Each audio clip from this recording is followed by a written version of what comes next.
Last class में हम लोगों ने क्या किया था? लास्ट क्लास में क्या किया था, कोई बता सकते हैं? कल की क्लास में हम ओपैम लोगों के ने ब्लॉक डायग्राम का डिस्कशन।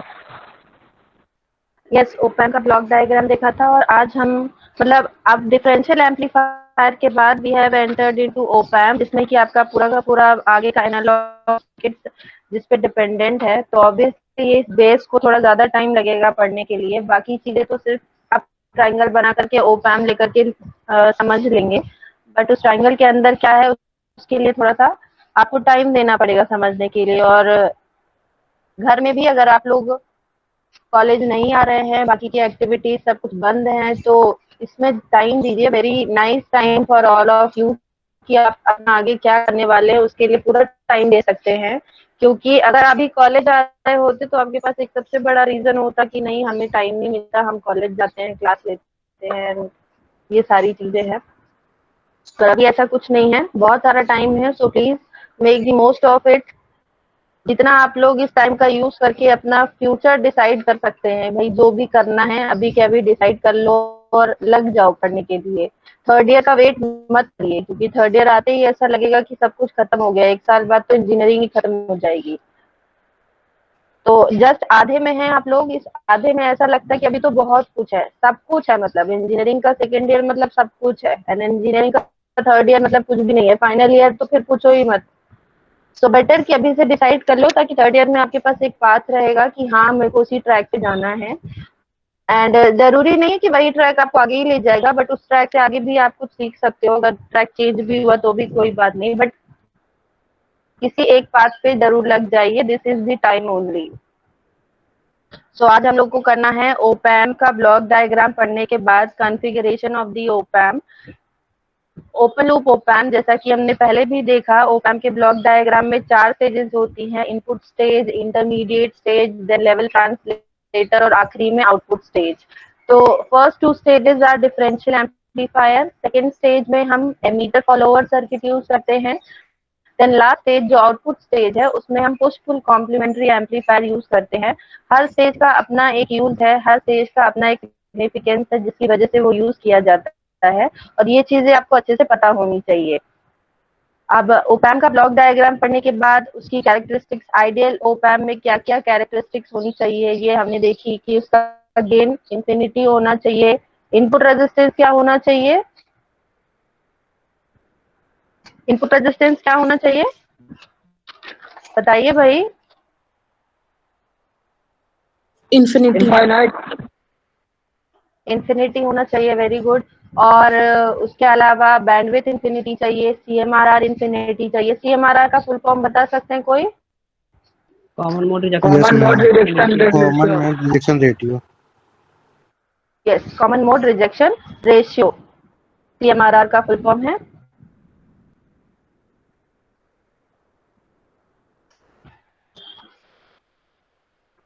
उसके बाद और भी कैरेक्टरिस्टिक्स है। स्लीव रेट जो हमने अभी पढ़ा नहीं है, जो आगे पढ़ेंगे, स्लीव रेट के बारे में भी पढ़ना है।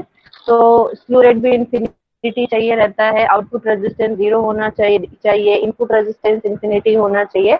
और फिर उसके बाद हमने इक्विवेलेंट सर्किट देखा कि हर जगह हम उस पूरे के पूरे सर्किट को ड्रॉ नहीं कर सकते हैं। क्यों? क्योंकि जब हम ओपैम का एप्लीकेशन पढ़ेंगे तो उस ओपैम के सर्किट को लेकर के हम बहुत सारे दूसरे एम्पलीफायर बनाएंगे, जैसे कि समिंग एम्पलीफायर बनाएंगे, logarithmic amplifier, anti logarithmic amplifier, और उसके अलावा multi vibrator and 555 timer ICs, ये सारी चीजें पढ़ेंगे। तो वहां पे हम ओपैम को एक बेस सर्किट की तरह लेंगे। तो हर जगह हम ऐसे इसका पूरा का पूरा सर्किट ड्रॉ नहीं कर सकते, तो उसका एक सिंबॉलिक रिप्रेजेंटेशन ले लिया कि एक ट्राइंगल फॉर्म में होगा, इसमें 2 पिन बाहर होगी, एक आउटपुट की पिन होगी।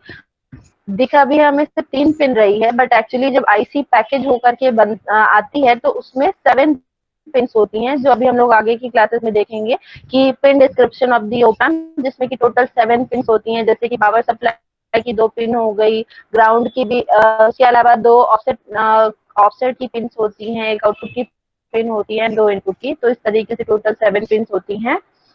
उसके अलावा हमने ट्रांसफर कर्व देखा ओपैम का। ओपैम का ट्रांसफर कर्व मतलब ओपैम के इनपुट, जो भी इनपुट दिया जाएगा और जो भी आउटपुट आएगा, उन दोनों के बीच में कैसा ग्राफ अगर प्लॉट किया जाए तो बनेगा। जैसा कि पता है सभी को कि ऑप एम्प एक वोल्टेज एम्पलीफायर है, करंट को एम्पलीफाई नहीं करता। इसका मतलब ये नहीं कि करंट फ्लो नहीं करेगी सर्किट में, वोल्टेज एंड करंट तो डेफिनेटली फ्लो ही करेंगे। अगर वोल्टेज है तो करंट है, करंट है तो वोल्टेज है। बट जो फैक्टर एम्पलीफाई होकर के हमें मिलने वाला है वो है वोल्टेज, ना कि करंट। इसीलिए जब इसका इक्विवेलेंट सर्किट ड्रॉ किया गया तो हमने वोल्टेज एम्पलीफायर का जो इक्विवेलेंट सर्किट सबसे पहले की क्लासेस में पढ़ी थी वो ड्रॉ किया, ना कि करंट एम्पलीफायर का सर्किट।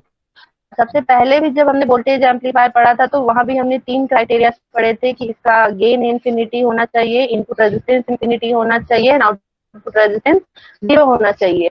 यही तीनों क्राइटेरिया भी ऑप एम्प के लिए भी एप्लीकेबल है। क्यों? क्योंकि op amp is a voltage amplifier, ये करंट को एम्पलीफाई नहीं करता है।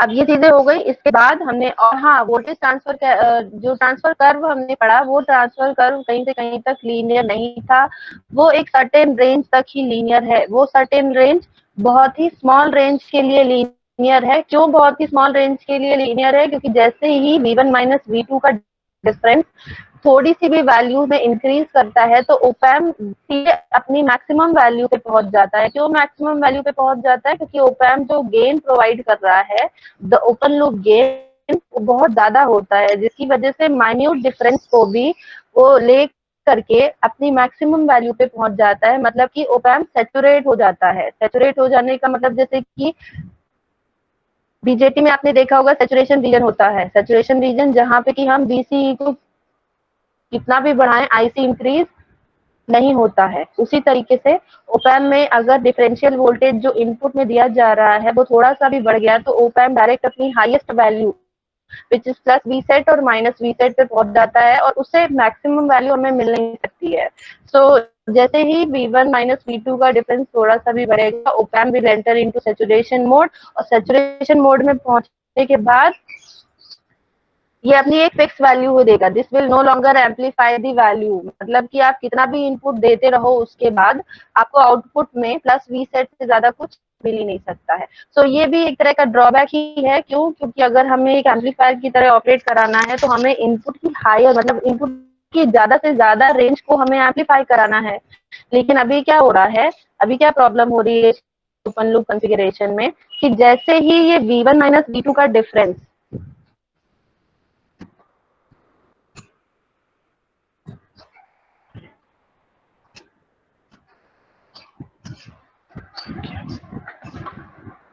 जैसे ही V1 माइनस V2 का डिफरेंस थोड़ा सा भी इंक्रीज हुआ, थोड़ा सा भी इंक्रीज हुआ तो output will reach its maximum value जो कि है प्लस माइनस वी सेट।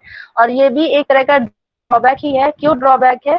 क्योंकि हम एक लीनियर आईसी की तरह यूज कर रहे हैं ऑप एम्प को। लीनियर आईसी मतलब जैसे जैसे हमारा V1 माइनस V2 बढ़े वैसे वैसे हमारा V0 भी इंक्रीज हो, दोनों के बीच में लीनियर रिलेशन होना चाहिए।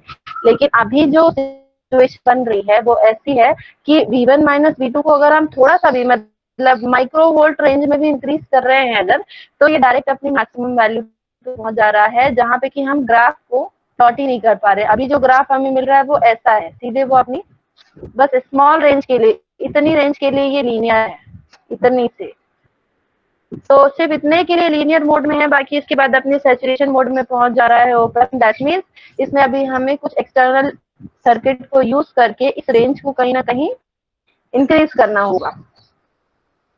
ये हो गया transfer curve of the op amp. अब इसके बाद आ जाते हैं ऑप एम्प के कॉन्फ़िगरेशंस में, मतलब ऑप एम्प को हम कितने टाइप से यूज करने वाले हैं आगे के क्लासेस में, जहां जहां भी ऑप एम्प का एप्लीकेशन आएगा। तो ऑप एम्प का कॉन्फ़िगरेशन मतलब हम किस किस तरीके से इनपुट देंगे तो ऑप एम्प किस किस मोड में काम करने वाला है। तो सबसे पहला जो है डिफरेंशियल एम्पलीफायर, जो कि अभी हम लोगों ने देखा ही है, बट फिर भी उसको अलग से भी डिफरेंशियल एम्पलीफायर नाम से इसलिए पढ़ रहे हैं क्योंकि डिफरेंशियल एम्पलीफायर तो सिर्फ एक सर्किट होता है, बट ऑप एम्प को जब डिफरेंशियल मोड में यूज करेंगे तो वहां पे हम 2 इनपुट लगाने वाले हैं इसके दोनों टर्मिनल्स में और फिर हमें आउटपुट मिलेगा। क्लियर है सभी को? कोई डाउट तो नहीं है? No ma'am. कोई डाउट? सो अगर आप लोग को कोई डाउट नहीं है तो मेरे पास एक क्वेश्चन है आप लोगों के लिए। अगर हम डिफरेंशियल एम्पलीफायर ले ही रहे हैं तो what is the need for op amp? तो फिर ऑप एम्प क्यों बनाया गया डिफरेंशियल एम्पलीफायर को लेकर के?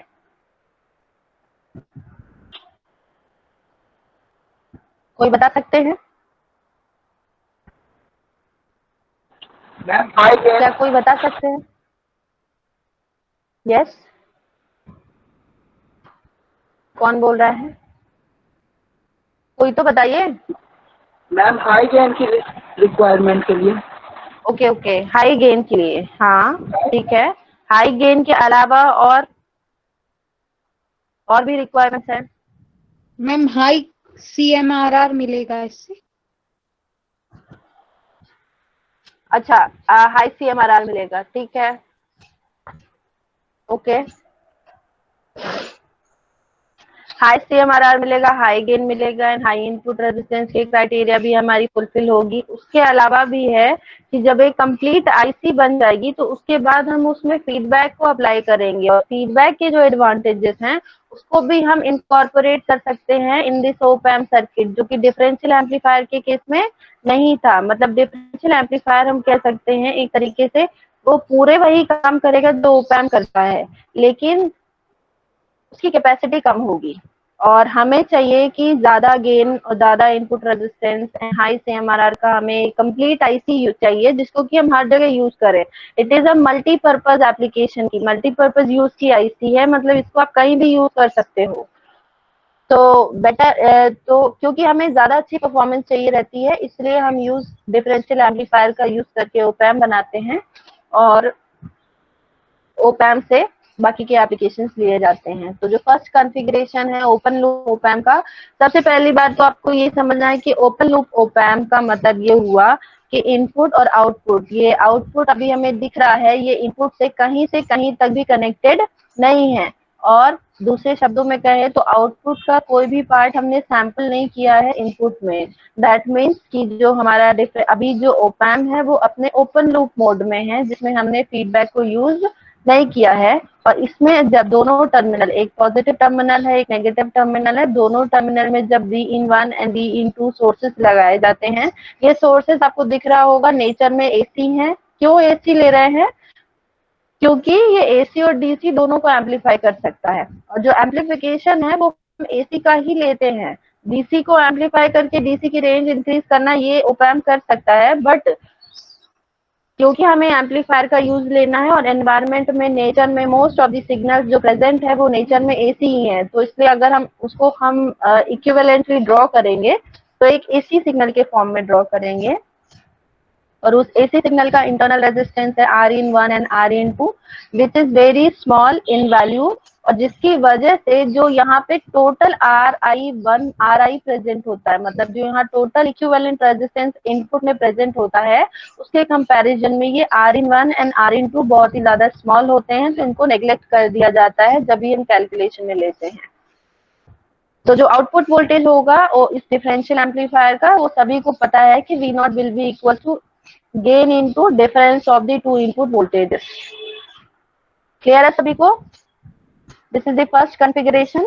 उसके बाद सेकेंड कॉन्फ़िगरेशन आप लोग भी सोच सकते हैं कि जैसा कि अभी हमने दोनों टर्मिनल में इनपुट दिए है, अब क्या करेंगे, अब हम सिर्फ एक ही टर्मिनल में इनपुट को अप्लाई करने वाले हैं। अब हमारे पास दो टर्मिनल है, एक पॉजिटिव है एक नेगेटिव है, एक को V1 नाम दिया दूसरे को V2। तो V1 को हमने कर दिया ग्राउंड एंड V2 में अप्लाई कर दिया इनपुट को। तो इससे जो हमें आउटपुट मिलने वाला है that will be minus of A into V इन।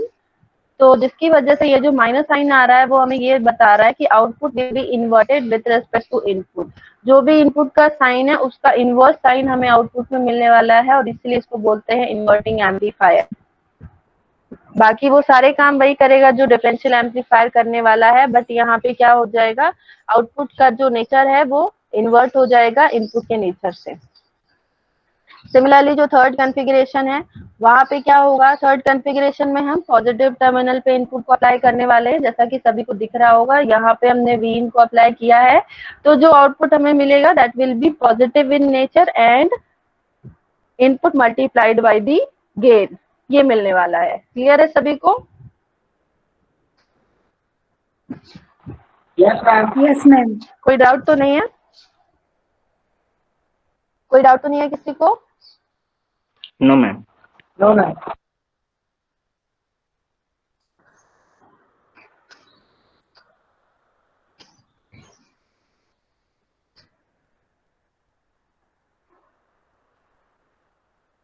अब इसके बाद एक और चीज, जैसा कि मैंने अभी पहले भी बताई थी कि इन सारे के सारे कॉन्फ़िगरेशन में एक ही प्रॉब्लम अभी आ रहा है।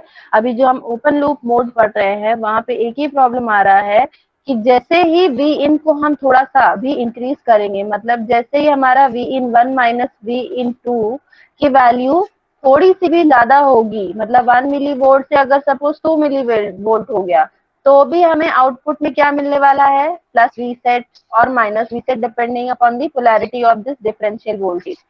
प्लस वी सेट और माइनस वी सेट, और उसके बाद सपोज वैल्यू 3 मिली वोल्ट कर ली हमने, 5 मिली वोल्ट, उसके बाद तब भी हमें क्या ही मिलने वाला है, प्लस वी सेट और माइनस वी सेट, मतलब मैक्सिमम सैचुरेटेड आउटपुट जो कि हमें आउटपुट में मिलेगा। दैट मीन्स ये जो ओपैम्प की आईसी है ये अभी कहीं से कहीं तक लीनियर नहीं है। ठीक है,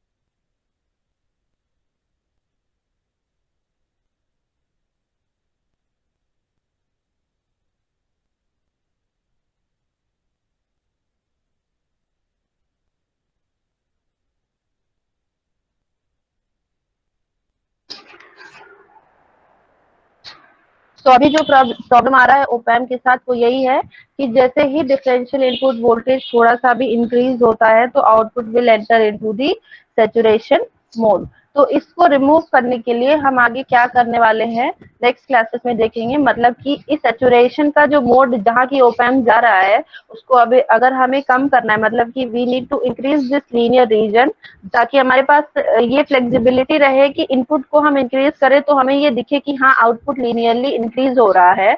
उसके लिए हम फीडबैक को यूज करेंगे जो कि आगे की क्लासेस में देखेंगे।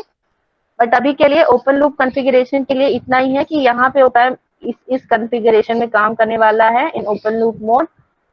Next is power supply configuration of the op-amp. Power supply configuration मतलब कि ओपैम्प में जो हम पावर सप्लाई यूज कर रहे हैं प्लस वीसीसी एंड माइनस वीईई, ये दो पावर सप्लाई यूज करी जा रही है। तो यही क्यों यूज करते हैं हम, दो ही क्यों यूज करते हैं, सिंगल पावर सप्लाई क्यों नहीं यूज कर सकते हैं? तो इसके लिए सबसे पहले तो आपको समझना होगा कि ओपैम्प में सभी ने देखा कि कितने ट्रांजिस्टर्स एंड कितने रजिस्टर्स लगे होते हैं। उसके अलावा कैपेसिटेंसेस, पैरासिटिक कैपेसिटेंसेस भी होते हैं एंड पैरासिटिक रेजिस्टेंसेस भी फॉर्म होते हैं जब भी आईसी को फैब्रिकेट किया जाता है। तो अगर बहुत सारे कंपोनेंट्स लगे हुए हैं और उन सारे कंपोनेंट्स को हमें ड्राइव करना है, मतलब उन सभी को ऑन और ऑफ होने के लिए एक सर्टेन रेंज ऑफ वोल्टेज की रिक्वायरमेंट होती है। जैसे सभी को पता है कि बीजेटी आपका एक्टिव रीजन में तभी होगा जब VBE base to emitter junction कितना होगा बताइए। BJT will be in active region only when base to emitter junction का पोटेंशियल 0.7 यस 0.7 वोल्ट। तो ये तो मिनिमम वोल्टेज हमें देना ही पड़ेगा जिसके लिए ट्रांजिस्टर्स ऑन हो, और ये सभी को पता है कि सिर्फ एक ट्रांजिस्टर नहीं है, देयर आर मल्टीपल ट्रांजिस्टर। तो उन सभी ट्रांजिस्टर्स को ऑन और ऑफ होने के लिए एक मिनिमम रेंज ऑफ वोल्टेज की रिक्वायरमेंट है। तो उसके लिए और साथ ही साथ हमें इनपुट में कुछ ऐसा इनपुट देना है जो कि आउटपुट में हमें एम्पलीफाइड हो। तो हम ये चाहते हैं कि हमारी ज्यादा से ज्यादा रेंज, मतलब कि जीरो करके सपोज 10 वोल्ट तक का वोल्टेज हमें एम्पलीफाई होकर के आउटपुट में मिले। तो उसके लिए हमें ऐसी पावर सप्लाई की रेंज रखनी होगी ताकि वो जो इनपुट का रेंज हम चाह रहे हैं कि ये एम्पलीफाई हो जाए वो हमें आउटपुट में मिल सके। अब सपोज इसका गेन, इसका ओपन लूप गेन हमने पुट किया 10⁴, ठीक है, और इनपुट की अब हम, और इसमें पावर सप्लाई दो लगा दी है +15 एंड -15। तो अब ये हमें पता है कि ये ओवरऑल जो सर्किट है, ये ओवरऑल जो आईसी है वो 0 से 30 वोल्ट के बीच में ही पोटेंशियल दे सकती है आउटपुट में। यस और नो बता सकते हैं? कोई ये समझ आ रहा है सभी को कि यहाँ पे अब आप कितना भी वोल्टेज दे दो, आप ये चाहो कि आउटपुट में 10⁻³ वोल्ट मिल जाए, मतलब 1 किलो वोल्ट आउटपुट में मिल जाए, तो ये पॉसिबल नहीं हो पाएगा। क्यों नहीं हो पाएगा? क्योंकि ये आईसी में हमने मैक्सिमम जो पावर सप्लाई लगाई है वो ही 30 वोल्ट की है। तो अगर जब भी ये केस आता है कि हमने इनपुट में दे दिया सपोज 1 वोल्ट, ठीक है, तो आउटपुट में क्या मिलना चाहिए? मैथमेटिकली तो आउटपुट में हमें 10⁻⁴ वोल्ट मिलना चाहिए, बट क्योंकि वैल्यू ये सर्किट हमें शो ही नहीं कर सकता है, इसकी पावर सप्लाई ही इतनी नहीं है, तो ये क्या करेगा आउटपुट में? कितनी वैल्यू शो करेगा, बता सकते हैं एनीवन?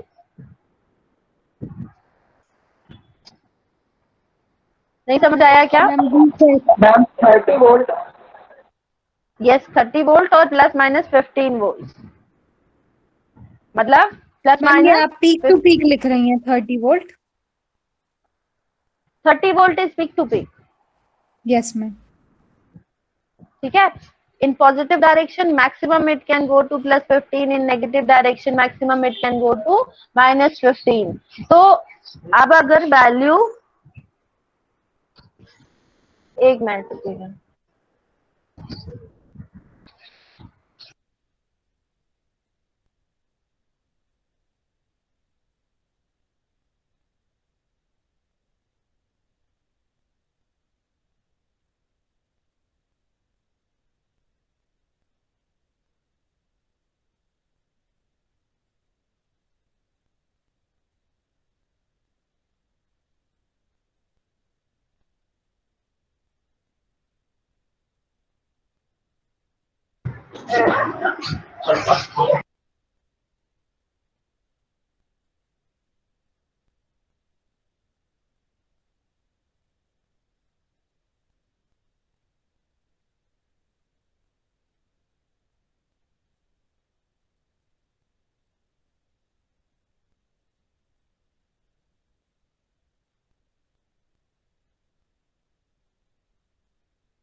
हेलो, आवाज आ रही है आप लोग को?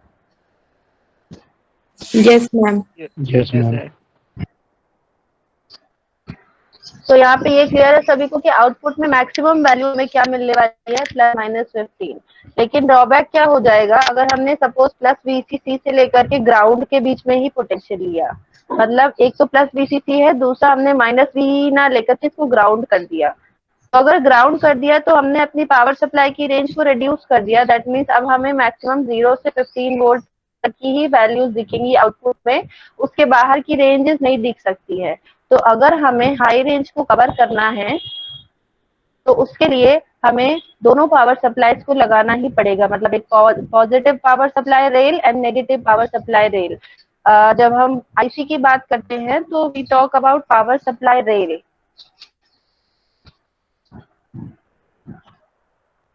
पावर सप्लाई रेल, रेल क्यों बोलते हैं? क्योंकि जैसे कि आईसी में 7 ट्रांजिस्टर्स और बहुत सारे रजिस्टर्स लगे हुए हैं, तो क्या इन सभी ट्रांजिस्टर्स के लिए हम अलग अलग पावर सप्लाई लगाएंगे? नो, अलग अलग पावर सप्लाई नहीं लगाएंगे। क्या करेंगे? हम एक पावर सप्लाई रेल ड्रॉ कर देंगे ऊपर और नीचे, और बीच में हम सारे के सारे ट्रांजिस्टर्स को फैब्रिकेट करेंगे और इन सभी से हम पावर सप्लाई का कनेक्शन ले लेंगे। तो क्योंकि हम इनको एक रेल के फॉर्म में ड्रॉ करते हैं एंड सिमेट्रिकल ड्रॉ करते हैं, इसलिए क्या बोलते हैं? Power supply rail. क्लियर है सभी को? Yes ma'am. ठीक है। तो जो पावर सप्लाई कॉन्फ़िगरेशन है वो जब पहले आईसी बनाई गई थी, सबसे पहले जैसे कि 1958 में पहला आईसी बनाया गया, फिर 1959 में सेकेंड आईसी बनाया गया, उसके बाद तो मल्टीपल आईसीज बने लगी। तो जब सबसे पहले ये आईसीज को बनाया गया, डिजाइन किया गया, तो शुरू में सिंगल पावर सप्लाई यूज करी गई, बट देखा गया कि जब हम डबल पावर सप्लाई ले रहे हैं तो we have more flexibility and we have the higher range of operating in this output section। तो उसके लिए ज्यादा जो सक्सेसफुल रहा वो ये रहा कि अगर हम डबल पावर सप्लाई वो भी सिमेट्रिकल एक ही वैल्यूज का लेते हैं, तो ओवरऑल जो सर्किट रहता है उसकी ऑपरेशन को हम ज्यादा अच्छे से डिस्क्राइब कर सकते हैं as compare to single power supply. But कुछ कुछ आईसीज में ऐसा होता है कि जो पावर सप्लाई है उसको हम सिंगल ही रखते हैं, और कुछ कुछ आईसीज ऐसी हैं जिसमें जिसमें कि सिमेट्रिकल पावर सप्लाई को नहीं रखा गया है, मतलब कि हमने अलग अलग पावर सप्लाई को यूज किया है। Is it clear? Yes ma'am. ठीक है, तो इसके बाद अब हम न्यूमेरिकल्स करने वाले हैं आज, क्योंकि ये हमारे सेकेंड यूनिट का लास्ट टॉपिक था। तो अभी तक जितना भी ओपैम और फीडबैक और कुछ कुछ भी किया है, उसके कुछ क्वेश्चंस हैं जो कि मैंने नोट्स में ही लिखे थे, उस बेसिस पे आप लोग को करना होगा। तो सबसे पहले ये डिफरेंशियल एम्पलीफायर का क्वेश्चन दिख रहा है, ये बुक का ही क्वेश्चन है, पर अभी आप लोग को सॉल्व करना है। ये क्वेश्चन सभी को दिख रहा है? क्वेश्चन विजिबल है सभी को? Yes, yes ma'am. मैम। ठीक है, तो क्वेश्चन जल्दी से नोट डाउन करिए। और इसमें आपको क्या करना है, आउटपुट वोल्टेज निकालना है सारे कॉन्फ़िगरेशन के लिए। अभी आपने 3 कॉन्फ़िगरेशन पढ़े, differential and inverting, non inverting. Differential amplifier का ही कॉन्फ़िगरेशन है, और दूसरा वाला जो है Vin1, एक में डीसी और एक में एसी लिया गया है। हाँ, क्वेश्चन अच्छे से रीड करिए पहले आप लोग, और फिर उसके बाद सॉल्व करिए। Determine the output voltage in each of the following circuit. Circuit यहाँ पे नहीं ड्रॉ किया गया है, क्योंकि बुक का क्वेश्चन है और बुक में सर्किट ऑलरेडी ड्रॉ था, इसलिए मैंने इसको ड्रॉ नहीं किया है सर्किट को। बट सर्किट वही है जो ऊपर 3 सर्किट्स पढ़े हैं अभी हमने, डिफरेंशियल, इन्वर्टिंग, नॉन इन्वर्टिंग, वही सर्किट है for the open loop differential amplifier. ये डिफरेंशियल मोड का एम्पलीफायर है।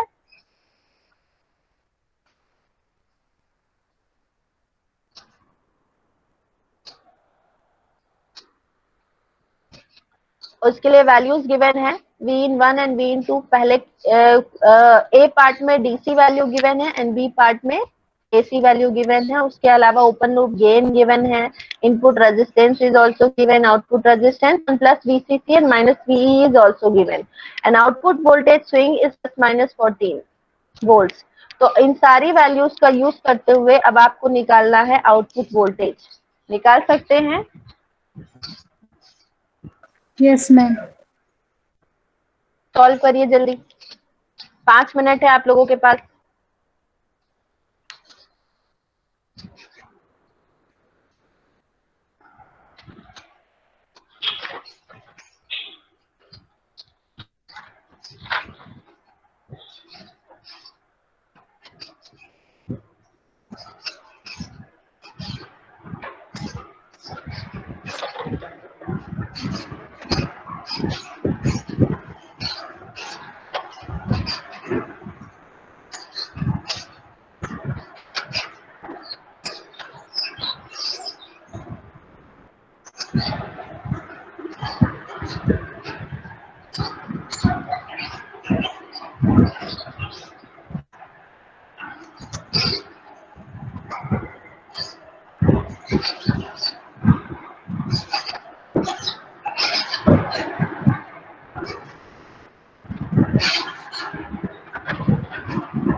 किया क्या?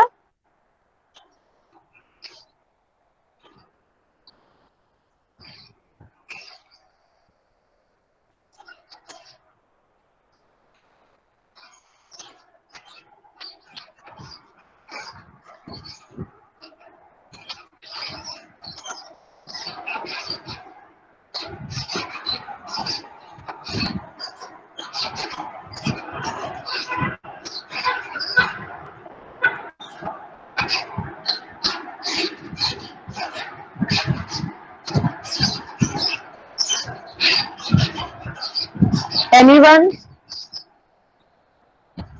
Yes, ma'am.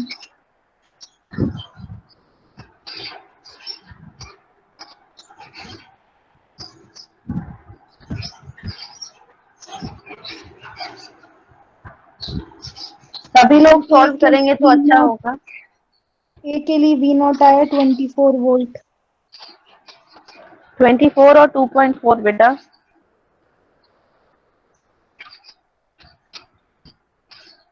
Yes, ma'am. Ma'am 2.4। Okay 2.4 volt.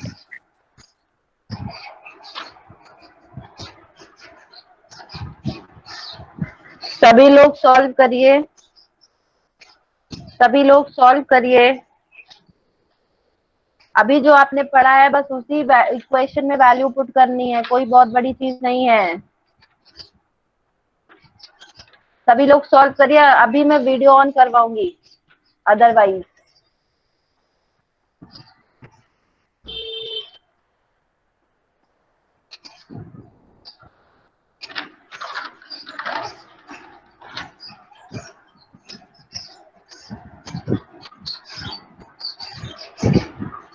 सभी की वैल्यू आई 2.4 वोल्ट।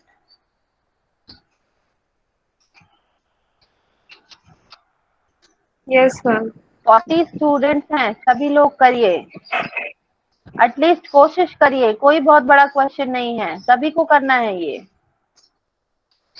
सिर्फ नाम के लिए प्रेजेंट मत रहिए कि ऑनलाइन मोड में हाँ हमने ज्वाइन कर लिया है।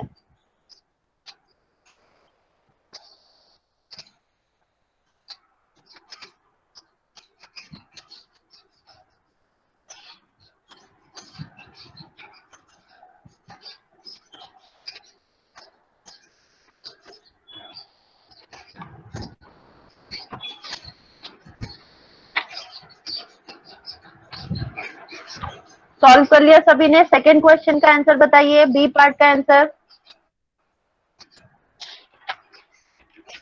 बी पार्ट का आंसर बताइए।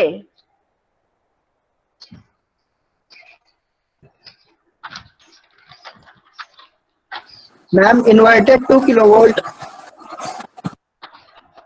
2? यस बेटा, 2 किलोवोल्ट। 2 किलोवोल्ट। तो प्रैक्टिकली इज इट पॉसिबल कि आपको ओप एम्प 2 किलोवोल्ट दे देगा? इज इट पॉसिबल कि आपको एक छोटे से ओप एम्प के सर्किट से 2 किलोवोल्ट का वोल्टेज मिलेगा आउटपुट में? यही तो लॉजिक है यहाँ पे।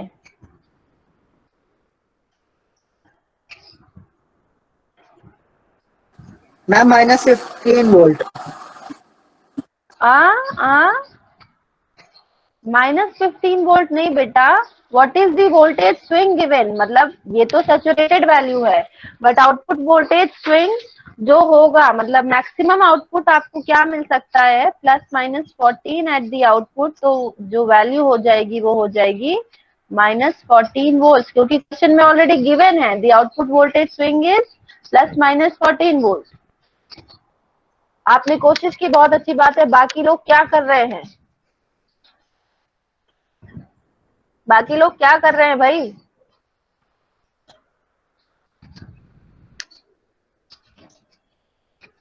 नहीं समझ आ रहा है तो बताइए। मैम यस बेटा।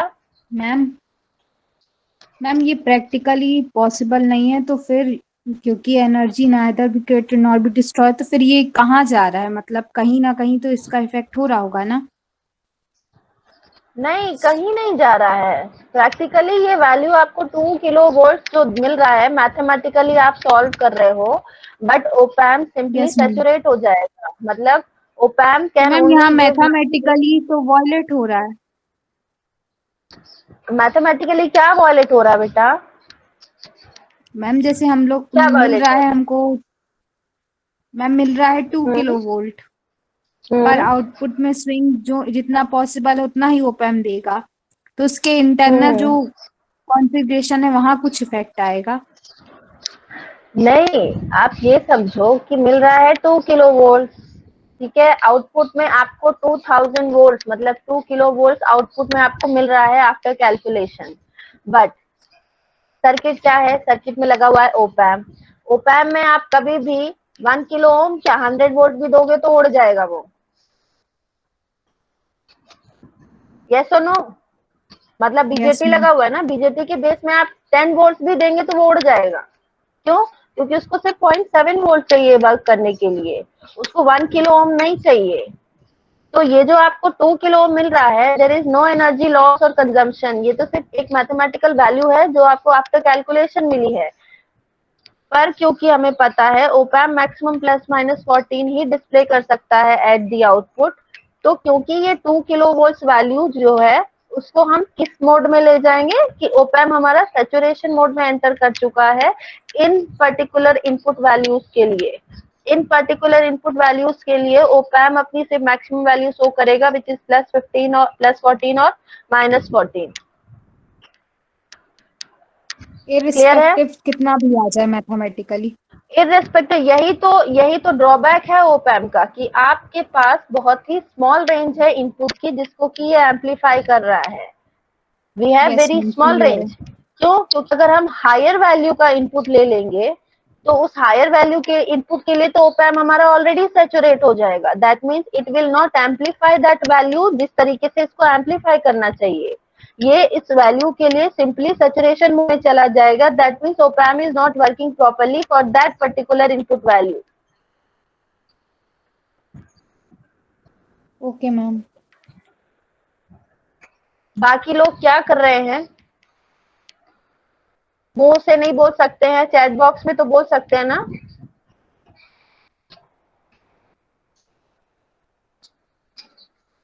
कि हाँ हमने कर लिया है, नहीं किया है, समझ नहीं आया है, आ गया है, आगे बढ़िए, टाइम वेस्ट हो रहा है, न्यूमेरिकल क्यों करा रहे हैं, ऐसा कुछ? ये सिंपल क्वेश्चन आ है गया एंड मैम ये समझ। आ गया है, बहुत अच्छी बात है। अगर सभी को आ गया है, सभी के अंदर से ये आवाज आ रही है कि बस हाँ आ गया है, आगे बढ़िए, तो अच्छी बात है। और अगर आप बोल देंगे तो और भी अच्छी बात है कि हाँ आ गया, और नहीं आया है पूछ लेंगे तो वो भी अच्छी बात है। आपके ऊपर डिपेंडेंट है सब कुछ। नेक्स्ट ये क्वेश्चन अभी हमने किया, जिन्होंने नहीं किया है वो सोल्यूशन देख ले। और कल मैंने आप लोगों को एक लिंक भी शेयर करी थी क्लासरूम की, ज्वाइन किया आप लोगों ने? Yes yes ma'am. Ma'am. Error बता रहा है मैम। सभी लोग ज्वाइन कर चुके हैं? सभी लोग ज्वाइन कर यस चुके मैम। हैं? तो आप लोगों को पीडीएफ भी यस मिल गया मैम। होगा अगर ज्वाइन कर लिया है तो। Yes ma'am. मैम पहले की पीडीएफ हाँ नहीं मैम, आई है। एरर बता रहा है। क्या एरर बता रहा है भाई? ज्वाइन ही नहीं हो रही है क्लास। बाकी लोगों की ज्वाइन हो गई है, आपकी नहीं हो रही है, ऐसा क्या? अभी मैं देख करके बताती हूँ कि how many students are there, कितनों का ज्वाइन हो गया है, कितनों का नहीं हुआ है। 36 स्टूडेंट्स ने ज्वाइन कर लिया है। आप लोग को विजिबल है क्या? स्क्रीन पे दिख रहा है क्या आप लोग को? No no ma'am. Ma'am. No ma'am. No ma'am. आपको पीडीएफ भी विजिबल होगा ना?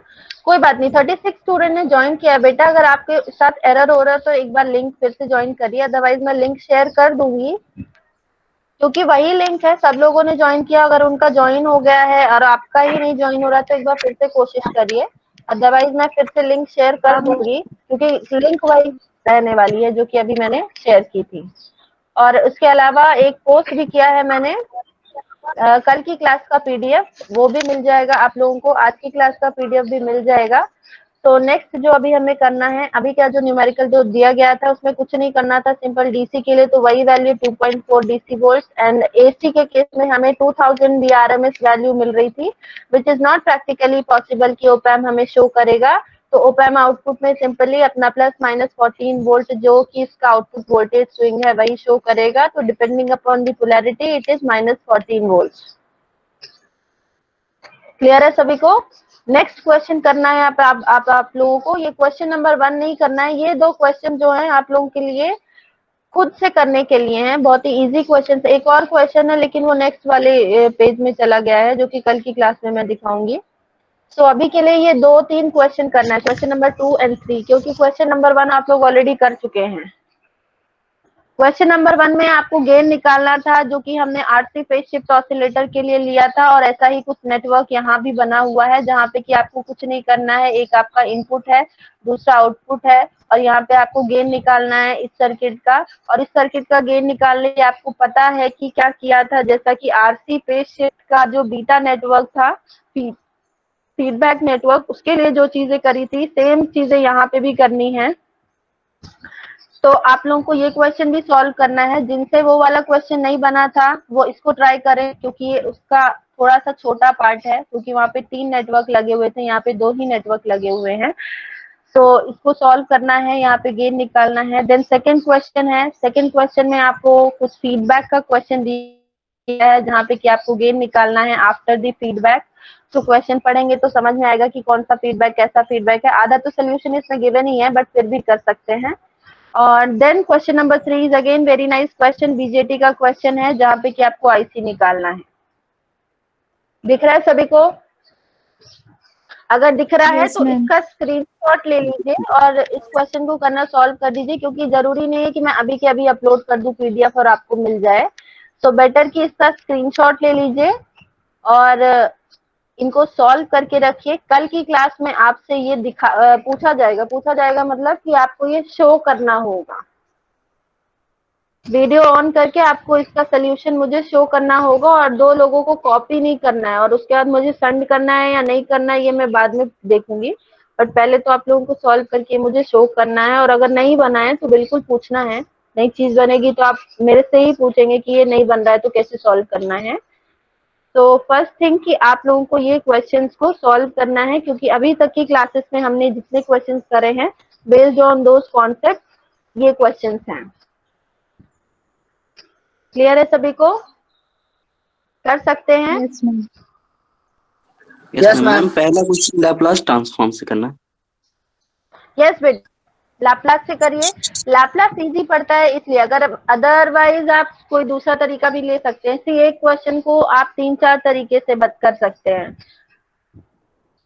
ये आपके ऊपर है, इट इज योर कैपेबिलिटी। जो लोग टॉपर्स होते हैं ना, मतलब AIR 1 वाले जो लोग होते हैं वो मोस्टली इस माइंड के होते हैं कि वो एक क्वेश्चन कभी एक टाइप से नहीं करते हैं, वो उस टाइप से करेंगे हर बार नए तरीके से, ताकि उनको हर बार नए कॉन्सेप्ट आते रहें और उसको आप एग्जाम में अप्लाई कर सको। ऐसा मतलब इट इज योर माइंड, आप उसको कितने तरीके से ट्रेन कर सकते हो, तो ताकि एग्जाम में आपकी जो कैपेबिलिटी है, आपका जो एप्टीट्यूड है एग्जाम में, वो ज्यादा से ज्यादा निकल करके आए। क्योंकि आधा तो माइंड दिमाग जो एग्जाम में बंद हो जाता है डर की वजह से। I am not talking about RGPV exam, मैं कॉम्पिटेटिव एग्जाम्स की बात कर रही हूँ, जैसे कि गेट हो गया, जहाँ पे कि आपको एक्चुअली में कॉन्सेप्ट लगाने होते हैं उस 3 घंटे के ड्यूरेशन में, और वहाँ पे आपको अननोन कॉन्सेप्ट को अप्लाई करना होता है। बस आप अपने जितना नॉलेज है उस बेसिस पे लगाते हो, तो उसकी प्रैक्टिस ऐसे ही डेवलप होगी। तो ये 3 क्वेश्चन सभी को दिख रहे हैं? स्क्रीनशॉट ले लिया या नहीं लिया? पीडीएफ में अपलोड कर दूंगी, अभी के अभी कर दूंगी, मिल जाएगा आप लोगों को, पर बेटर है कि आप क्वेश्चन या तो लिख लें या स्क्रीनशॉट ले लें। ले लिया सभी ने? Yes ma'am. Yes ma'am. ठीक है। अब बाकी लोग जिन्होंने क्लासरूम में ज्वाइन नहीं किया है, क्लासरूम आपकी परमानेंट क्लास नहीं है, क्योंकि ऑलरेडी ओलंपस में आपका हमारी एक क्लास चल रही है, बट क्योंकि उसका सब्सक्रिप्शन खत्म हो गया है, सो अभी के लिए ओलंपस में पूरी तरीके से रिलाई नहीं कर सकते हैं। तो एक बैकअप के लिए क्लासरूम बना लिया गया है, ताकि टेस्ट वगैरह हो, आपके असाइनमेंट हो तो इसमें इजीली अपलोड हो जाए। तो जिन्होंने नहीं ज्वाइन किया है प्लीज ज्वाइन दिस क्लास। इसका मैं लिंक फिर से शेयर कर दे रही हूँ, सेम है, अभी के अभी ग्रुप पे शेयर कर दे रही हूँ ताकि आप लोगों को मिल जाए ये। जिन्होंने ज्वाइन नहीं किया है, ओनली 36 स्टूडेंट है, टोटल 61 स्टूडेंट, 61 है ना टोटल आपकी क्लास में, या 72 है? कितने स्टूडेंट्स हैं आपकी क्लास में? मैम 70।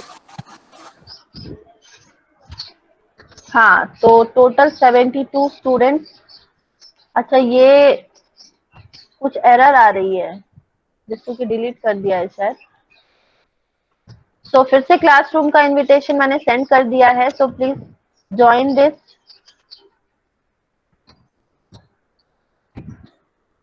ठीक है,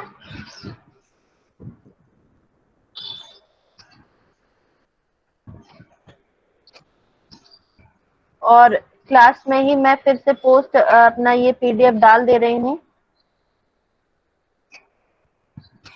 ताकि आप लोगों को मिल भी जाए।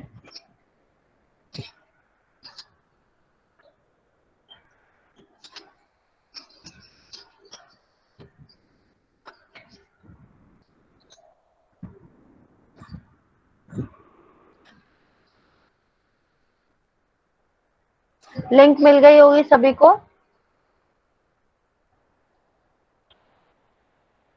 Yes ma'am. ठीक है, आज की क्लास के लिए इतना ही। बाकी कल अपनी क्लास नहीं है, नेक्स्ट क्लास जब होगी तो फ्राइडे है next class, Friday 12:30 to 1:30 class होगी, तो आपको पहले इन्फॉर्म कर दिया जाएगा। So kindly be there to join the class and thank you for attending this class. कोई डाउट हो तो प्लीज पूछिए, नहीं समझ आ रहा है तो बिल्कुल बताइए कि ये समझ नहीं आ रहा है, ऐसे समझ नहीं आ रहा है, ताकि उस तरीके से पढ़ाया जाए कि आपको समझ आए। और आज आप लोग की सेकंड यूनिट कंप्लीट हो गई है। अब हम लोग थर्ड जो यूनिट है which is characteristics of the op amp, उसमें एंटर करेंगे। नेक्स्ट क्लास में इनपुट ऑफसेट वोल्टेज पढ़ेंगे जो आपकी थर्ड यूनिट का फर्स्ट टॉपिक है। Thank you so much for this class.